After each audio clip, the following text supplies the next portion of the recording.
So hello guys, welcome back again in this video. So last video में हमने ये जो क्लास चैप्टर 3 है metals and non metal, NCERT class 10th science की book का, उसमें 3.2 तक का सेक्शन पढ़ा था, राइट। तो इस वीडियो में हम सेक्शन 3.3 में जो भी कॉन्सेप्ट्स हैं उसको डिस्कस करेंगे और वो चीज़ें पढ़ेंगे। ओके, सो इसमें आगे बोल रहा है कि how do metals and non metal reacts, वो चीज़ बोला है, राइट। तो मेटल्स और नॉन मेटल कैसे रिएक्ट करते हैं उसके बारे में बताया है। तो इसमें आगे यही बोलता है कि in the above activities use are the reactions of the metal with the number of reagent. तो मेटल्स का हमने एयर के साथ, एसिड के साथ और वाटर के साथ एंड इन सारे रिएजेंट्स के साथ क्या कहते हैं उसमें देखा कि वो कैसे रिएक्ट करते हैं, right. How do metals react in this manner, तो मेटल का रिएक्शन क्यों होता है वो पूछ रहा है। Let us recall what we have learned electronic configuration of the element. तो क्लास 9th में मेटल्स के जो जो एलिमेंट्स का इलेक्ट्रॉनिक कॉन्फ़िगरेशन होता है उसके बारे में हमने पढ़ा था, राइट।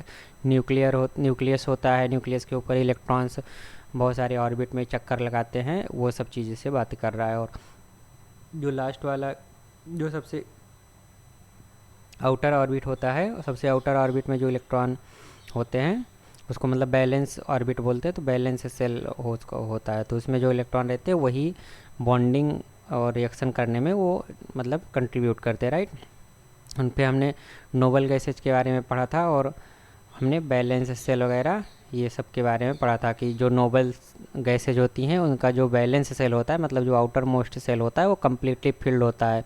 तो अगर कम्प्लीटली फिल्ड रहता है तो वो एलिमेंट रिएक्टिव नहीं होते, राइट। जो कि जो बैलेंस सेल में कुछ उसको अगर वो कम्प्लीटली फिल्ड है तो उसको रिएक्शंस की टेंडेंसी उसमें नहीं होती है, राइट। ये बहुत कम केमिकल एक्टिविटी उसको करते हैं। तो हम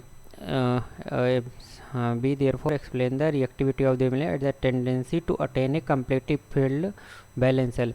तो कोई भी एलिमेंट क्या कहते हैं रिएक्ट तभी करेगा जब उसके अंदर बैलेंस सेल को कम्प्लीटली फिल्ड करने की टेंडेंसी होती है, तभी वो रिएक्ट करता है, कोई भी एलिमेंट्स होगा, राइट। तो ये सब चीज़ें हमने उस चैप्टर में पढ़ा था। सो let us have a look at the electronic configuration and of noble gases and some metals और non metal। तो यहाँ पे कुछ metals, non metal और noble gases के electronic configuration को study करेंगे। We can see from the table 3 point that a sodium has 1 electron in its outermost। तो सोडियम एलिमेंट जो होता है उसके आउटर मोस्ट सेल में एक इलेक्ट्रॉन होता है। And if it loses the electron from the M shell then its L cell now become the outermost cell and that has been stable octet। तो stable octet का configuration achieve करने के लिए हर element try करता है, right. आपको पता कि जो स्टेबल ऑक्टेट 2 8 8 करके ऐसे होता था ना, तो वो स्टेबल ऑक्टेट का कॉन्फ़िगरेशन अचीव करने के लिए हर एलिमेंट ट्राई करता है और तभी ये रिएक्शंस वगैरह होती हैं। तो nucleus of the atom still has the 11 proton and the number of electron has become 10। तो इसका हम कॉन्फ़िगरेशन यहाँ पे देखते हैं, राइट। आगे भी उसमें समझते हैं, अभी यहाँ पे पढ़ लेते हैं। और तो जब there is a net positive charge giving a sodium cation, तो सोडियम केटायन बनता है जो कि एक इलेक्ट्रॉन जो आउटर मोस्ट सेल में होता है वो उसको क्या बोलते हैं लूज कर देता है। On the other hand chlorine के आउटर मोस्ट सेल में अगर आप देखोगे तो उसके आउटर मोस्ट सेल में कितने इलेक्ट्रॉन होते हैं, 7 इलेक्ट्रॉन होते हैं। It requires 1 more electron to complete its octet. तो वो ऑक्टेट को कंप्लीट करने के लिए एक इलेक्ट्रॉन उसको चाहिए होता है, राइट। तो इसको पहले ये ख़त्म कर लेते फिर आगे वो समझते हैं टेबल में क्या दिया। If sodium and chlorine were to react, अगर सोडियम और chlorine were to react the electron lost by the sodium. तो सोडियम के आउटर मोस्ट सेल में कितने इलेक्ट्रॉन थे, एक इलेक्ट्रॉन था। और क्लोरीन के आउटर मोस्ट सेल में 7 इलेक्ट्रॉन थे, राइट। 4 5 6 7।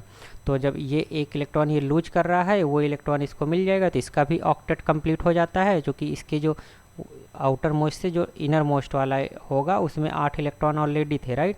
तो इसका भी ऑक्टेट कंप्लीट हो जाता है, इसका भी ऑक्टेट, तो दोनों स्टेबल हो जाते हैं। तो ये एक इलेक्ट्रॉन लूज कर देता है और एक इलेक्ट्रॉन क्लोरीन गेन कर लेता है, तब वही रिएक्शंस बनती हैं वो होती हैं, राइट।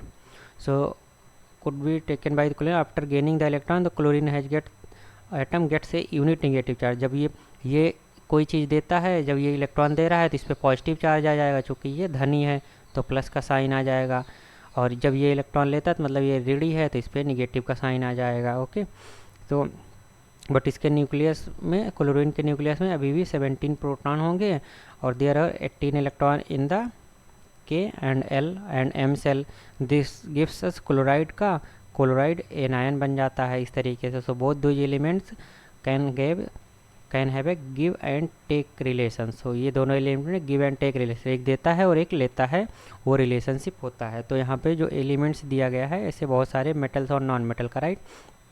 तो आप देखोगे यहाँ पे जैसे नोबल गैसेस होते हैं, तो हीलियम, नियॉन एंड आर्गन, ये 3 नोबल गैसेज होती है। तो इनका एटॉमिक नंबर क्या होता है, ये 2, 10 एंड 18।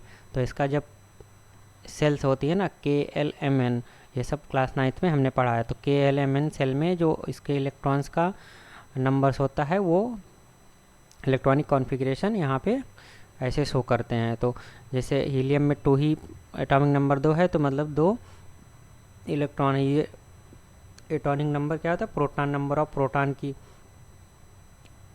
बातें कर रहे हैं, राइट। तो एटॉमिक नंबर ये हो गया। तो जो 2 है तो इसमें एक ही 2 ही इलेक्ट्रॉन है, तो के वाले जो सेल में होगा 2 ही इलेक्ट्रॉन आएंगे, राइट। फिर अगर 10 है इसका एटॉमिक नंबर, तो मतलब टोटल 10 इलेक्ट्रॉन होंगे, राइट। तो 10 इलेक्ट्रॉन मतलब जो के सेल में 2 हो जाएगा और एल वाले सेल में 8 आ गया, तो ये भी ऑक्टेट कंप्लीट हो गया। तो ये जब 2, 8, 8 मतलब आउटर मोस्ट सेल में अगर 8 इलेक्ट्रॉन हैं के को छोड़ करके, तो वो ऑक्टेट कंप्लीट कर लेता है और रिएक्टिव नहीं होता। उसी तरीके से आर्गन में 18 होता है, तो पहले में 2 चला गया, दूसरे में 8 चला गया और लास्ट में 8 बचा, तो ये भी ऑक्टेट कंप्लीट हो गया। बस आप मेटल में देखोगे तो जैसे यहाँ पे 11, इसका एटॉमिक नंबर 11 है, तो 11 मतलब 11 इलेक्ट्रॉन भी होंगे, ठीक है। तो 11 इलेक्ट्रॉन होंगे, तो यहाँ पे 2 में 2 गया और एल में 8 गया, तो लास्ट वाले जो सेल में 1 इलेक्ट्रॉन बचा। तो 1 इलेक्ट्रॉन ये हमेशा देने की टेंडेंसी में होता है कि इसके अगर कोई कहीं भी कोई भी मतलब ये हमेशा लूज करने की टेंडेंसी रखता है 1 इलेक्ट्रॉन को।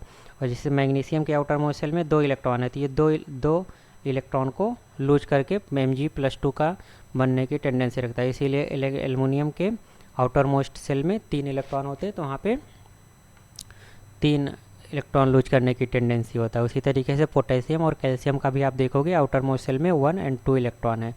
फिर आप नॉन मेटल की अगर बात करते हैं तो नाइट्रोजन का केस पकड़ते हैं, तो यहाँ 7 इसका एटॉमिक नंबर मतलब 7 इलेक्ट्रॉन आउट टोटल होंगे, ठीक है। जो न्यूक्लियस के चारों ओर चक्कर लगाएं तो इसका इलेक्ट्रॉनिक कॉन्फ़िगरेशन करोगे तो सबसे पहले सेल में 2 होगा और फिर बाद में जो रिमेनिंग है वो दूसरे सेल में होती है। इसमें 3 इलेक्ट्रॉन कम है ना, ऑक्टेट कंप्लीट होने में 3 इलेक्ट्रॉन कम है, तो जब भी ये रिएक्शन करेगा तो ये 3 इलेक्ट्रॉन लेना चाहेगा, एब्जॉर्ब करना चाहेगा। उसी तरीके से ये 2 इलेक्ट्रॉन एब्जॉर्ब करना चाहेगा ऑक्सीजन। फिर ये फ्लोरीन है वो 1 इलेक्ट्रॉन एब्जॉर्ब करना चाहेगा। और ये फॉस्फोरस में भी आउटर मोस्ट सेल में 5 है, तो यहाँ भी ये 3 इलेक्ट्रॉन लेना चाहेगा, यहाँ पे ये 2 इलेक्ट्रॉन लेना चाहेगा और ये 1 इलेक्ट्रॉन लेना चाहेगा इसके ऑक्टेट को कंप्लीट करने पे। तो वही चीज़ यहाँ पे इसमें बताया गया है, राइट। वही चीज़ यहाँ पे इसको डिपिक्ट भी किया कि जैसे सोडियम है, तो सोडियम में 281, तो इसका एटॉमिक नंबर क्या था, एटॉमिक नंबर 11 था। तो 11 मतलब 11 प्रोटॉन और 11 इलेक्ट्रॉन रहेंगे, ठीक है। तो 11 इलेक्ट्रॉन है, तब इसका जब इलेक्ट्रॉनिक कॉन्फ़िगरेशन करोगे 281 है, ये के में 2 है, एल में कितना है, एल में 8 है और एम वाली सेल में 1 है। तो ये इलेक्ट्रॉन 1 इलेक्ट्रॉन को लूज जब कर देगा तो जो इसका सोडियम केटायन बनेगा, इसका जो इलेक्ट्रॉनिक कॉन्फ़िगरेशन देखोगे 2 और 8 है, तो आउटर मोस्ट सेल में 8 ही इलेक्ट्रॉन है, तो मतलब ये कंप्लीट ऑक्टेट होगा, कंप्लीट तो ये स्टेबल होगा, राइट। इसका जो ऑक्टेट होगा कंप्लीट ऑक्टेट कंप्लीट हो जाएगा, राइट, ऑक्टेट। उसी तरीके से क्लोरीन के लास्ट आउटर मोस्ट सेल में 7 इलेक्ट्रॉन, तो जो इलेक्ट्रॉन ये यहाँ पे लूज किया वही इलेक्ट्रॉन ये क्लोरीन गेन कर लेगा। गेन करने के बाद जो क्लोरीन का एन आयन बनता है, केटायन मतलब पॉजिटिव आयन, राइट, और एन आयन मतलब निगेटिव आयन। तो जो एन आयन बन रहा है उसके आउटर मोस्ट सेल में 288 है ना, क्लोराइड आयन ये बना, तो वो उसका भी जो ऑक्टेट होता है वो कंप्लीट हो जाता है और उस तरीके से वो स्टेबल हो जाता है। तो जो रिएक्शंस हो रही है सोडियम और क्लोरीन एलिमेंट की। तो सोडियम का जो 1 इलेक्ट्रॉन आउटर मोस्ट सेल में ये दिखाया गया और यहाँ पे स्टार से दिखाया गया कि आउटर मोस्ट सेल में 7 इलेक्ट्रॉन है। तो ये वाला इलेक्ट्रॉन यहाँ पे ट्रांसफ़र होते हुए दिखाया गया, बाद में ये NaCl बन गया है ना, सोडियम क्लोराइड जो कि सॉल्ट होता है, तो उसका फॉर्मेशन ये दिखाया गया। तो यहाँ केटायन और एक एनायन दोनों मिल करके सोडियम और केटायन।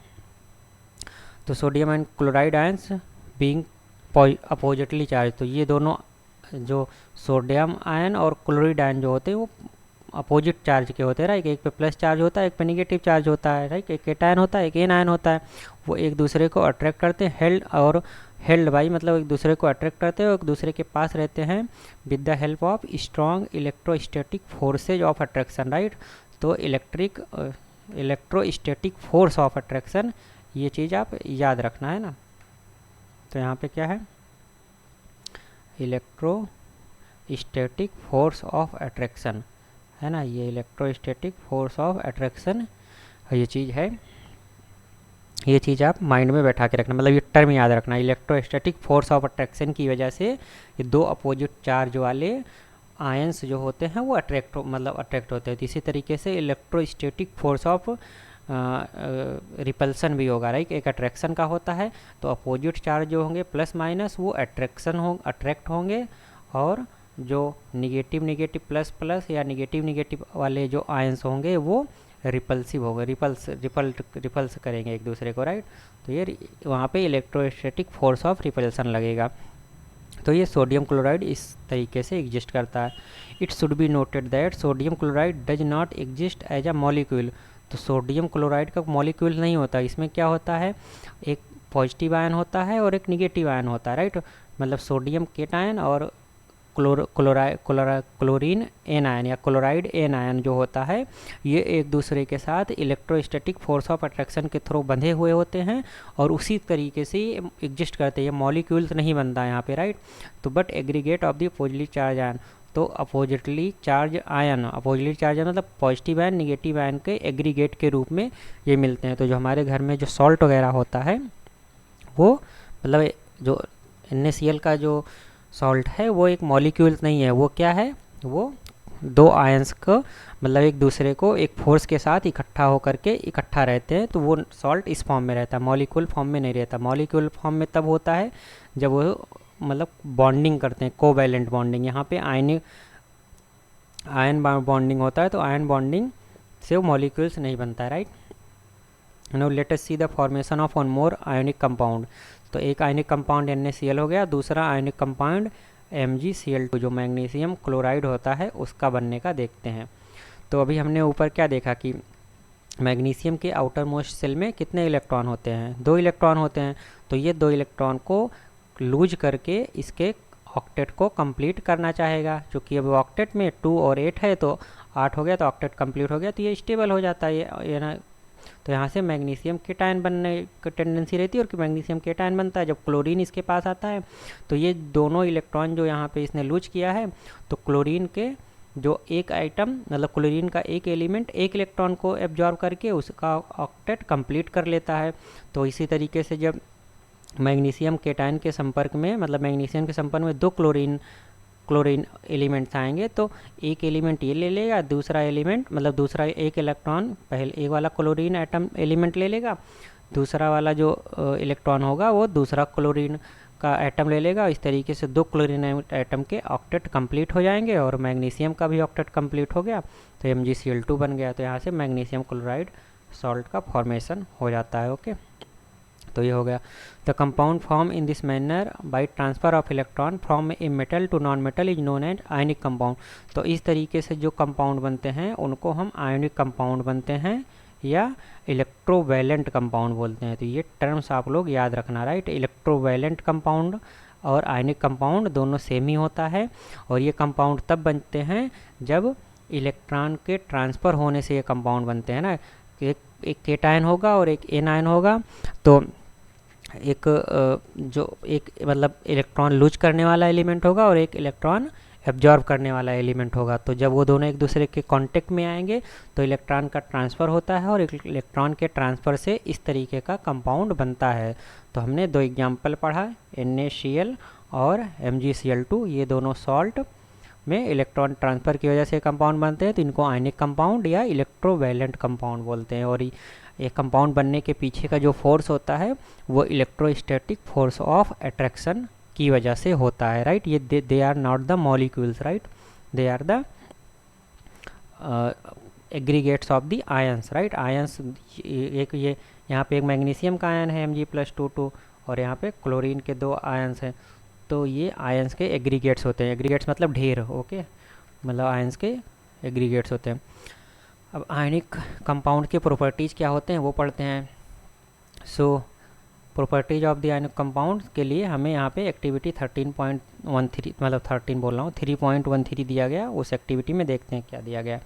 इसमें बोल रहा है कि सोडियम क्लोराइड, पोटेशियम आयोडाइड मतलब Ki, सोडियम क्लोराइड मतलब NaCl और बेरियम क्लोराइड, राइट।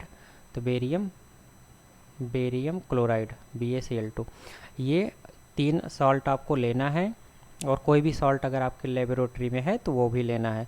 अब आपको ये ऑब्जर्व करना है कि पहले उनका फिजिकल स्टेट क्या है, सारे सॉल्ट का फिजिकल स्टेट सेम है या वो अलग अलग फिजिकल स्टेट में, मतलब सॉलिड, लिक्विड या गैस। उसके बाद आपको एक फ्लेम पे, यहाँ पे जैसा कि इसमें दिखाया गया है इस फिगर में, एक फ्लेम मतलब बर्नर है, बर्नर में फ्लेम जलाएंगे और एक स्पैटुला लेंगे और इस स्पैटुला में हम उस सॉल्ट के कुछ सैंपल लेंगे, उस सैंपल को यहाँ पे बर्न करेंगे, राइट, इस फ्लेम पे। तो बर्न करने पर आपका क्या ऑब्जर्वेशन है उसमें आपको लिखना है कि वो बर्न होने पर कोई कलर देता है, फ्लेम का कोई कलर है या नहीं है, तो वो, और ये कंपाउंड मेल्ट होते हैं कि नहीं होते हैं, ये सब चीज़ें आपको ऑब्जर्व करना है। उसके बाद जितने भी आपने ये सॉल्ट मतलब ये सॉल्ट लिए हैं, उन सॉल्ट को आप वाटर में उसको डिप करो, वाटर में डालो, तो आपको ऑब्जर्व करना है कि डिजॉल्व होते हैं या तो कि नहीं होते हैं, या सॉल्युबल हैं कि नहीं हैं। तो आपको ऐसे वाटर में, पेट्रोल में और केरोसिन में, ये 3 चीज़ों में ये सॉल्ट को डिजॉल्व करके देखना है कि वो सॉल्युबल होते हैं कि नहीं होते हैं, राइट।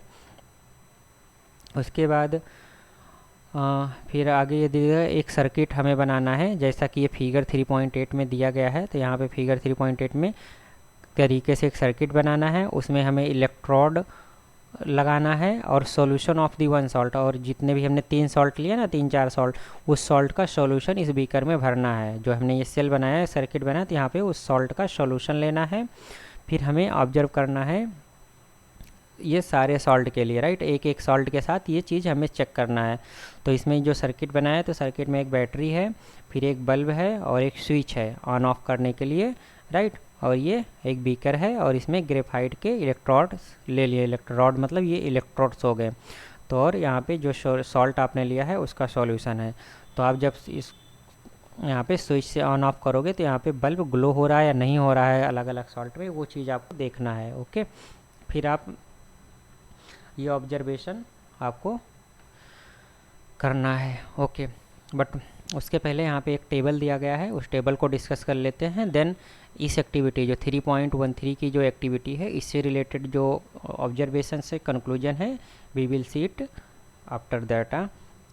तो ये टेबल 3.4 में melting point and boiling points of the some ionic compound, तो आयनिक कंपाउंड्स या इलेक्ट्रोवैलेंट कंपाउंड जो होते हैं उसके मेल्टिंग पॉइंट और बॉइलिंग पॉइंट्स को यहाँ पे बताया गया है। तो जैसे NaCl, lithium chloride, calcium oxide और मैग्नीशियम क्लोराइड, इन सब के मेल्टिंग पॉइंट्स आप देखोगे कि ये केल्विन में, केल्विन मतलब डिग्री सेंटीग्रेड में आप देखोगे तो केल्विन और डिग्री सेंटीग्रेड में क्या रिलेशन होता है। केल्विन मतलब ये 273.15, राइट, 15 डिग्री।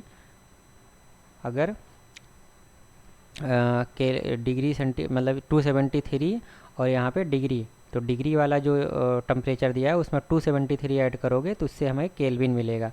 तो एक केल्विन और डिग्री सेंटीग्रेड में रिलेशन हो जाता है। तो K इक्वल टू मतलब केल्विन में टेम्परेचर निकालने के लिए डिग्री सेंटीग्रेड में जो टेम्परेचर दिया है उसमें 273 ऐड करोगे तो वो केल्विन में आ जाएगा। तो इसमें ये सब देखोगे आप तो ये 600-700 मतलब वेरी हाई मेल्टिंग पॉइंट्स है ये सारे आयनिक कंपाउंड का। तो जितने भी आयनिक कंपाउंड होते हैं उनके melting points as well as you see the boiling points of these ionic compounds are very much. हाँ, क्योंकि 273 माइनस करके डिग्री सेंटीग्रेड में आ जाएगा ना, इसका तो देखोगे तो कितना हो जाएगा, ये लगभग 100 डिग्री सेंटीग्रेड है ना, सो मच टेम्परेचर, तो बहुत हाई बॉइलिंग पॉइंट्स और मेल्टिंग पॉइंट होता है.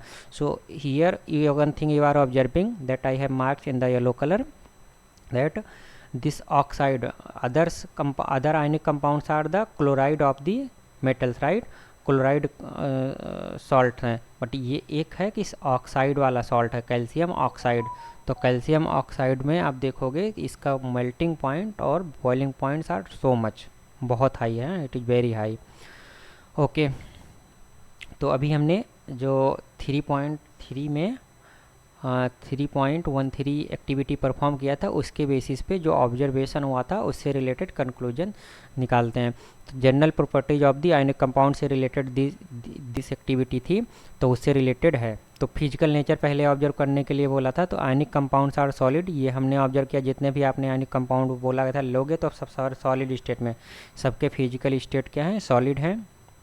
And somewhat hard because of the strong force of attraction, तो strong electrostatic force of attraction लगता था, जिसके कारण वो कुछ हद तक हार्ड भी होते थे रहे. तो पहला चीज़ वो सॉलिड होते हैं और कुछ हद तक वो हार्ड होंगे बिटवीन, तो हार्ड होते हैं because of this electrostatic force of attraction between the positive and negative sign. तो these compounds are generally brittle. तो ब्रिटल का मतलब ये होता है, जैसे जो कोई चीज़ अगर ब्रिटल है तो उस पर जब आप फोर्स लगाओगे तो वो अचानक से ब्रेक हो जाएगा, जबकि कोई चीज़ ब्रिटल का जो अपोजिट होता है डक्टाइल होता है. तो डक्टाइल होता है तो जब उस पर आप फोर्स लगाओगे तो ये पहले कुछ एक्सपेंड होगा, कुछ देर तक मतलब एक्सपेंड होगा, मतलब डिफॉर्म होगा ऐसे, तब जाके ब्रेक होगा. जबकि ब्रिटल कंपाउंड क्या होता है, ब्रिटल चीज़ें जो होती, ब्रिटल सब्सटेंसेज जो होते हैं वो फोर्स लगाने पर विदाउट एनी डिफॉर्मेशन तुरंत ब्रेक हो जाएंगे, उसमें कोई डिफॉर्मेशन नहीं होगा.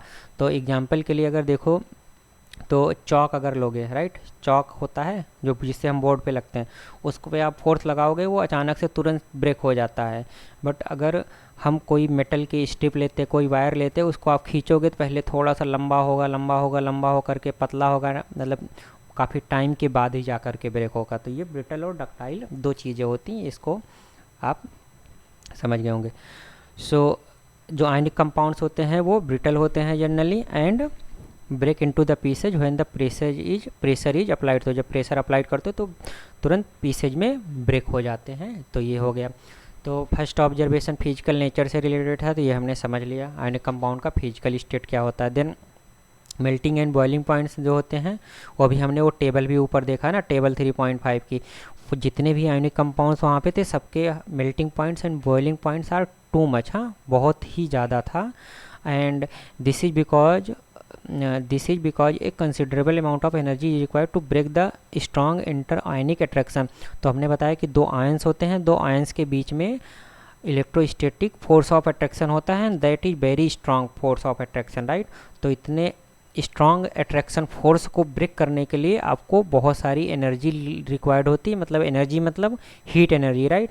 जब आप उसको हीट करना शुरू करो, हीट एनर्जी ही रिक्वायर्ड ना, तो हीट एनर्जी जब आप उसको दोगे तो ये इंटर एटॉमिक मतलब दो आयंस के बीच में इंटर आयनिक अट्रैक्शन, इंटर मतलब दो आयनिक, तो इंटर आयनिक मतलब दो आयंस के बीच में जो अट्रैक्शन वाला फोर्स होता है बहुत ही स्ट्रांग होता है.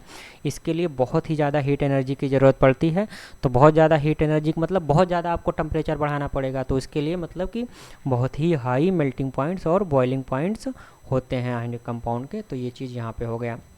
देन हमने बोला था कि आप उसको केरोसिन और वाटर में डिजॉल्व करके देखो ये सॉल्ट्स का क्या होता है. तो इलेक्ट्रोवैलेंट कंपाउंड, यही मतलब इसका मतलब क्या हुआ, आयनिक कंपाउंड, राइट. हमने पढ़ा था कि आयनिक कंपाउंड और electrovalent compound are the same, right. तो ये जितने भी आयनिक कंपाउंड्स होते हैं ये वाटर में सोलूबल होते हैं and insoluble in the solvent such as kerosene और पेट्रोल. तो हमने केरोसिन और पेट्रोल में भी बोला था और वाटर में बोला था. तो जब वाटर में आप इसको डिजॉल्व करोगे तो वो सोलूबल हो जाएंगे सॉरी. और जब आप उसको केरोसिन और पेट्रोल में करोगे तो वो सोलूबल नहीं रहेंगे, they will be insoluble, right. और फिर हमने एक सर्किट बनाया था, सर्किट में उस सॉल्ट के बीकर में उस सॉल्ट का मतलब सॉल्यूशन लिया था और उसमें देखा था कि इलेक्ट्रिसिटी फ्लो होगी कि नहीं होगी. तो आप देखोगे conduction of the electricity through the solution involve the movement of the charge particle. जब अगर चार्ज पार्टिकल का मूवमेंट होगा तब उस सर्किट कंप्लीट होगी और जो बल्ब था वो ग्लो होगा, राइट। तो इलेक्ट्रिसिटी का फ्लो तभी, कंडक्शन तभी होगा जब चार्ज पार्टिकल का मूव होगा।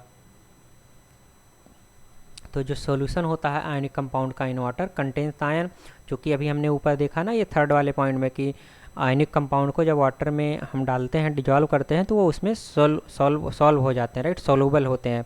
तो सॉल्व होने के बाद जैसे NaCl है, जब इसको वाटर में डालेंगे तो Na+ आयन बन जाएगा और Cl- आयन बन जाएगा, तो ये आयंस हो जाते हैं। तो यही आयंस का मूवमेंट होने लगता है। आयंस के मूवमेंट होने की वजह से सर्किट कंप्लीट होती है और इलेक्ट्रिसिटी फ्लो होने लगती है, राइट। तो वही लिखा है कि आयनिक कंपाउंड का जो सॉल्यूशन होता है in the water contains the ion which moves to opposite electron. तो ये पॉजिटिव वाला जो केट आयन है वो कैथोड की तरफ मूव करेगा, एन आयन है जो एनोड की तरफ मूव करेगा, राइट। तो मूव करने के बाद इलेक्ट्रिसिटी उस पूरे सर्किट में मतलब पास होने लगती है। तो ये चीज़ दिया गया, मतलब कुल मिला के कहने का मतलब यहाँ पे ये है कि आयनिक कंपाउंड के जो वाटर सॉल्यूशन होता है उससे इलेक्ट्रिसिटी फ्लो होती है। इलेक्ट्रिसिटी इसलिए फ्लो होती है क्योंकि इसमें आयंस होते हैं, और आयंस जो क्या होते हैं, जब अपोजिट इलेक्ट्रॉन्स की तरफ मूव करते हैं तो आयंस का मूवमेंट होता है, जिससे सर्किट कंप्लीट होती है और इलेक्ट्रिसिटी फ्लो होने लगती है। फिर आगे दिया गया कि ionic compounds in the solid state do not conduct the electricity.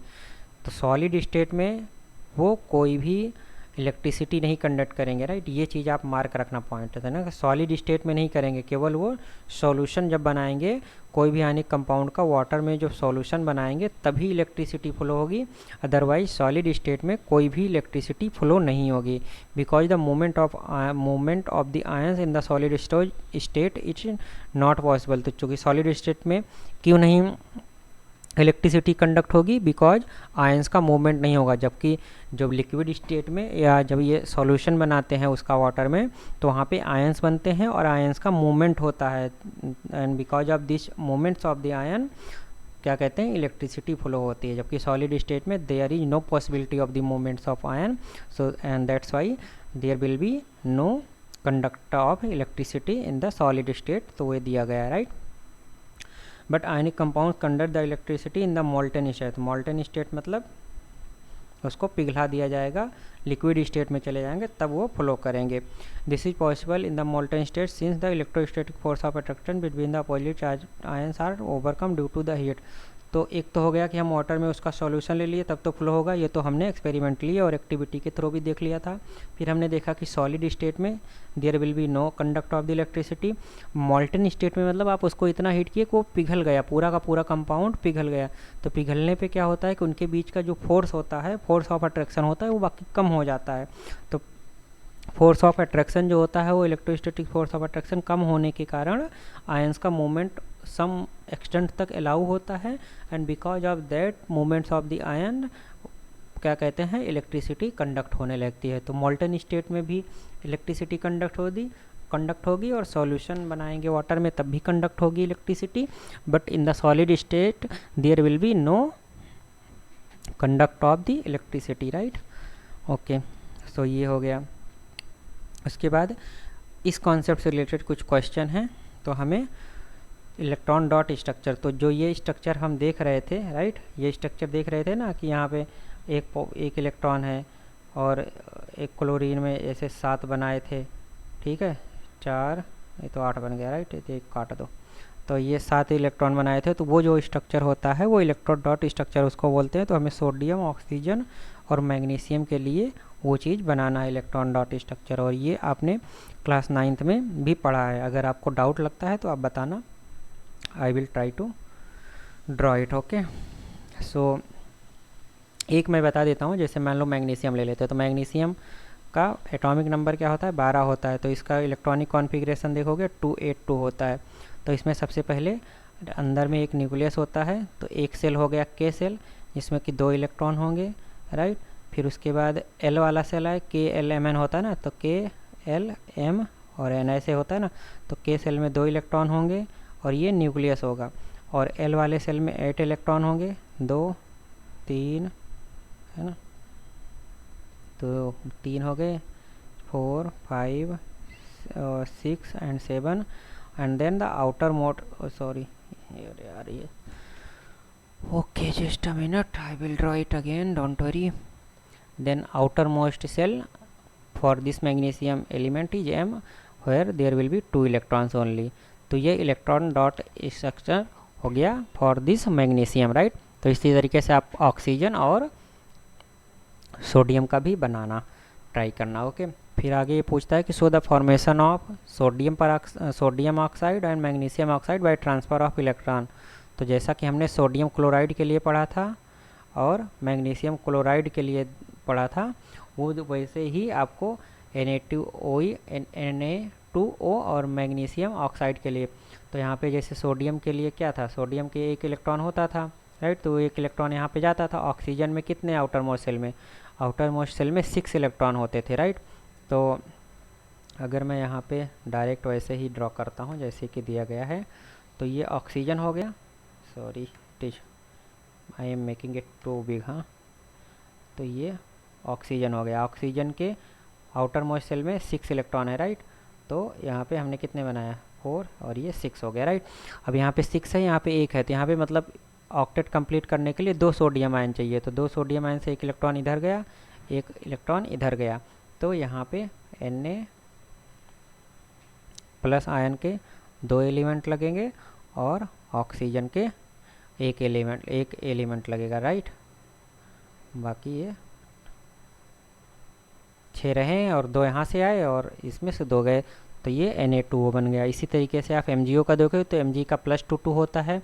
तो Mg के आउटर मोस्ट शेल में 2 इलेक्ट्रॉन रहेंगे और ऑक्सीजन में 6 है, राइट। 6 रहता है। यहाँ पे ये ऑक्सीजन हो गया और ये Mg हो गया, तो ये दोनों इधर चले जाएंगे। तो यहाँ पे Mg पड़ेगा, अच्छा क्लोरीन, हाँ MgO, राइट। तो यहाँ पे Mg हो गया और ये O हो गया, तो डायरेक्ट ये इसका हो गया। What are the ions present in these compounds. तो इसमें आयंस क्या प्रेजेंट होते हैं वो पूछ रहा है। तो इसमें देखोगे पहले वाले में क्या है कि Na+ आयन है और ऑक्सीजन माइनस आयन है। दूसरे वाले में मैग्नीशियम प्लस आयन है, Mg++ और O आयन है। तो ये यहाँ पे आयन हो गए। What do ionic compounds have high melting point, why do ionic compounds have high melting point. तो आयनिक कंपाउंड में हाई मेल्टिंग पॉइंट क्यों होता है, because of the strong inter ionic attraction. जो हमने पढ़ा था कि स्ट्रॉन्ग इंटर आयोनिक अट्रैक्शन होता है, राइट। वो because of the electrostatic force of attraction, जो कि बहुत ही स्ट्रांग होता है। वही चीज़ जो इलेक्ट्रोस्टैटिक फोर्स ऑफ अट्रैक्शन होता है, वही उसी को इंटर आयोनिक अट्रैक्शन भी बोलते रखी, क्योंकि वो आयंस के बीच में ही अट्रैक्शन होता है, राइट। तो ये हो गया, ओके। अभी फिर नेक्स्ट जो टॉपिक है 3.4 है, जो कि अकरेंस ऑफ द मेटल से रिलेटेड है। तो हम इसको नेक्स्ट वीडियो में वी विल टेक अप है। Okay, thank you very much.